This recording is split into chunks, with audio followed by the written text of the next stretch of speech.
Hey everybody, here we have one of the fastest matches of Prokhorovka I've seen in a while. Now, of course, it is Fiery Salient, but Fiery Salient and Prokhorovka are essentially the same map.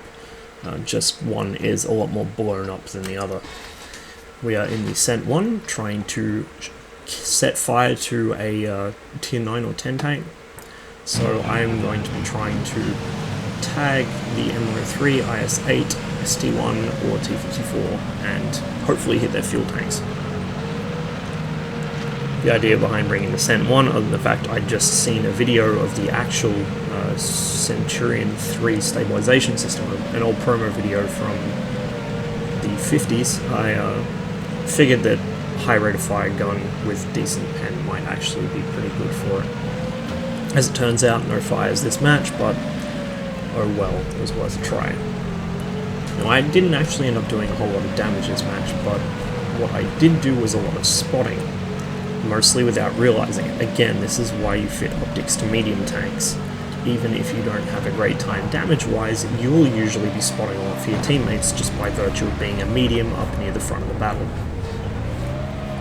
Straight away, we can see the 103 here. The 54 and the IS-8 have stuck to the other flank. Also worth note, the enemy T-49 does not have the big gun, so he's not really a threat to us.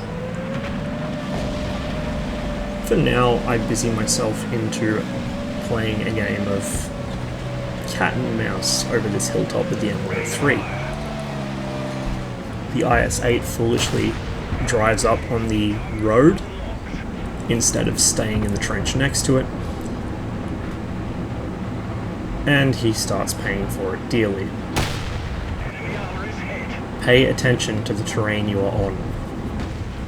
If he'd stayed a little to his left side, that wouldn't have happened. The T-54 and 112 are making the same mistake. As you can tell, I'm using auto-aim a lot here to lay my gun onto distant targets without having to lose situational awareness. That's because I've got an M103 right in front of me and I don't want him to push me while I'm tunnel vision in on the 112 or T-54. It's also useful for keeping my gun on somebody if my internet spazzes out, which it does quite often, as you can probably tell from the packet loss light up in the top left corner constantly blinking between green and red. It looks like some sort of demented Christmas light.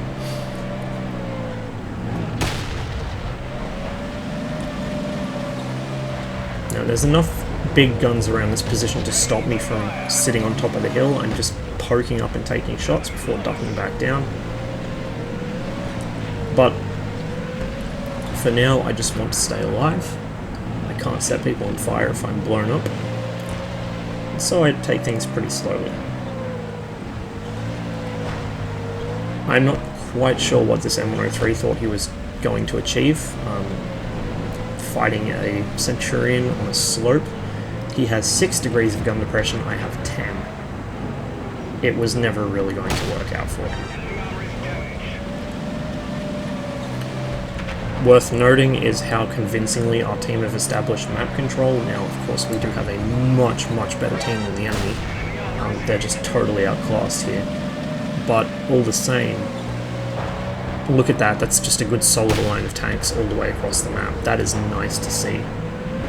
Nobody's left a flank open. There's really no gaps anywhere in our team's line that an enemy tank could push through and make any kind of gain. That's what you want to see.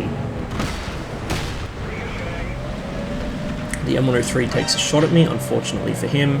The Centurion 1 hasn't been given its HD model yet, and so its armor hasn't been nerfed. And of course, he hit the bottom edge of my gun mantlet and bounced.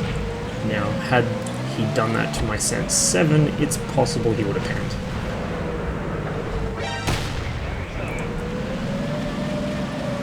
He appears kind of confused about what to shoot at. I honestly don't blame him. He appears to be the only player on his team who actually knows how to shoot a gun.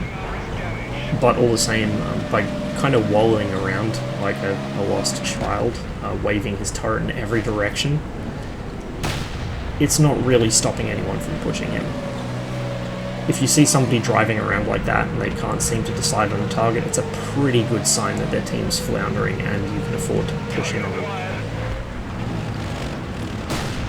You don't want to be displaying that kind of indecisiveness to enemy tanks. It just doesn't say anything good. Down to the last few enemy tanks here. Unfortunately, the ST-1 does still have very, very thick armor. And although it was one of the first tanks in the world to have a two-plane stabilized gun, allowing it to fire fairly accurately on the move, the Centurions in World of Tanks really do not fare well with on-the-move accuracy. The British heavies do, the British mediums do not.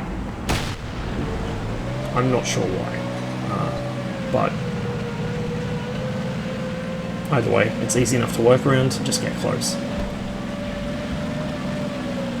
I was hoping to get at least a little more damage in, but my team are just doing too good of a job cleaning up, and so we sweep through without capping.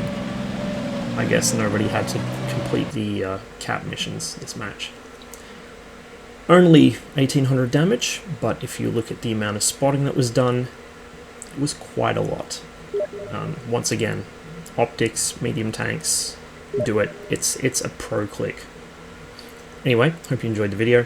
Try and keep this one a bit short since, you know, we've all seen Prokhorovka too many times now. So, with that said, I wish you the best of luck in the field, and I'll see you on the next one.